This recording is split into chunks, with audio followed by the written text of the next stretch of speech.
lagi di Opini Budiman. Kisruh soal pamer kemewahan kini jadi polemik.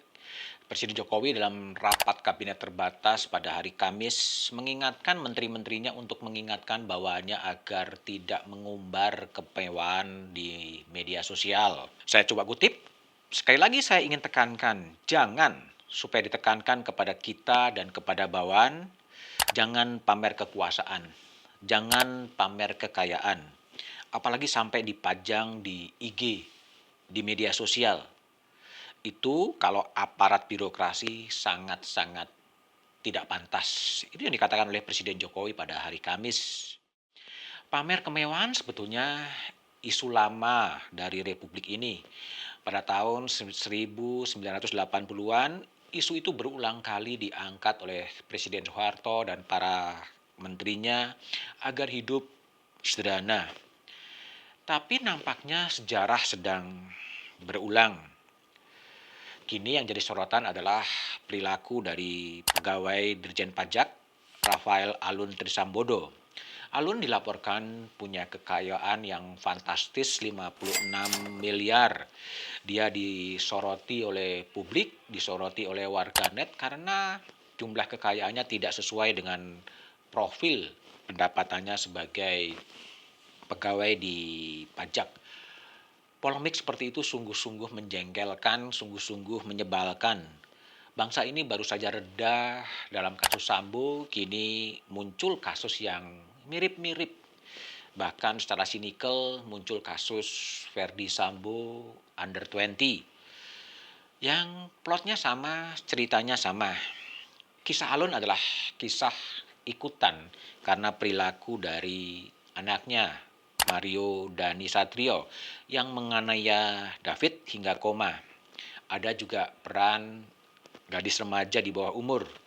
Melihat video yang beredar, perilaku Mario sungguh tidak berperi kemanusiaan, sungguh sadis, yang betul-betul mencederai dan mengkhianati kemanusiaan. Mario dan siapapun yang terlibat tentunya harus berani mempertanggungjawabkan di muka hukum. Jejak digital Mario juga menunjukkan kemewahan, memunculkan perilaku hedonis dengan mobil-mobil, motor-motor besar yang menunjukkan kekayaannya. Gaya hidupnya begitu hedon, seperti merasa jumawa, padahal flexing itu kadang-kadang begitu menyakitkan. Refleksi dari itu semua adalah bagaimana sebetulnya evaluasi terhadap pendidikan dalam keluarga. Kini Alun sedang jadi sorotan, KPK melacak asal-muasal dari kekayaan dari Alun. Kisah ini sebetulnya memunculkan pertanyaan, bagaimana sebetulnya sistem pengawasan internal di dalamnya? Apakah penyelewengan, kecurigaan-kecurigaan harus terungkap setelah ada kasus lain yang menyertainya? Apakah tidak terdeteksi bagaimana transaksi-transaksi mencurigakan yang dilakukan oleh Alun yang ditengarai sudah lama terjadi, kenapa tidak terdeteksi? Itu pertanyaan yang kemudian menimbulkan pertanyaan baru, ada apa sebetulnya dalam sistem pengawasan di Indonesia? Sistem pelaporan kekayaan pejabat itu didesakkan pada era Orde Baru, pada era tahun 90-an ketika gerakan reformasi itu muncul. Kemudian itulah yang kemudian diadopsi dengan ketetapan MPR nomor 11 tahun 1998 yang mengharuskan semua penyelenggara negara untuk melaporkan kekayaannya. Semangatnya adalah semangat untuk mencegah terjadinya korupsi. Itulah yang kemudian melahirkan lembaga yang namanya Komisi Pemeriksa Kekayaan Penyelenggara Negara.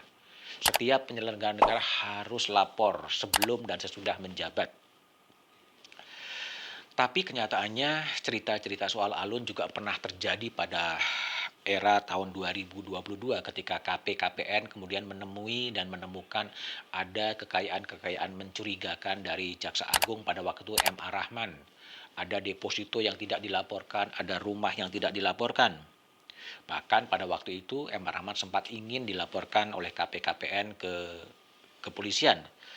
Tapi kasus itu kemudian hilang begitu saja, bahkan KPKPN pun kemudian hilang juga, dilebur juga menjadi KPK.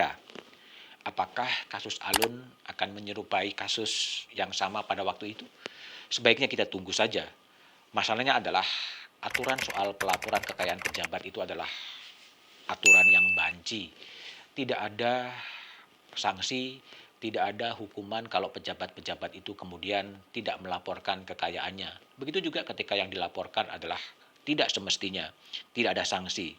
Dan PR berikutnya adalah sistem itu kemudian tidak berjalan. Tapi yang harus kita perhatikan ini adalah momentum untuk membersihkan diri, momentum untuk memperbaiki diri. Meskipun belum ada aturan yang mendasarinya, jangan-jangan ini adalah momentum bagi kita semua untuk mencoba sesuatu yang baru, yaitu pembuktian terbalik. Para penyelenggara negara itu kemudian bisa dan harus melaporkan dan mempertanggungjawabkan dari mana kekayaan itu bisa diperoleh. Efek alun ini bisa kemana-mana. Sekarang sudah muncul gerakan untuk tidak membayar pajak. Sorotan terhadap Dijen Pajak begitu besar. Sejak zaman dulu, sejak zaman pemungut cukai, memang petugas pajak itu tidak disukai. Inilah kejengkelan-kejengkelan yang kemudian muncul yang disebut social resentment, kejengkelan sosial. Menteri Keuangan Sri Mulyani bergerak cepat dengan mencopot alun, mencopot pegawai bea cukai yang ada di Jogja untuk kemudian diperiksa. Apapun hukum itu harus ditegakkan.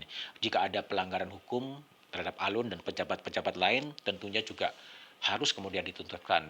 Seruan boikot pajak bisa menimbulkan efek yang counterproduktif, tapi seruan itu bisa saja diwujudkan sebagai ekspresi kejengkelan publik. Hukum tetap harus ditegakkan.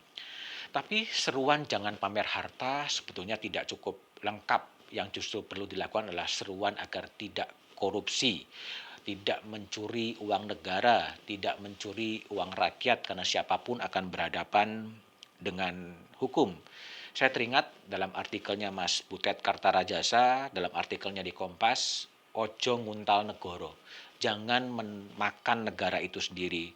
Perubahan tentunya harus dikerjakan agar efek alun ini bisa dimitigasi, tetapi perbaikan dalam sistem pencegahan dan pelaporan kekayaan penyelenggara negara itu harus dibenahi agar semuanya bisa punya manfaat. Tidak ada gunanya melaporkan kekayaan pejabat kalau itu hanya sekedar formalitas tanpa sanksi apapun juga.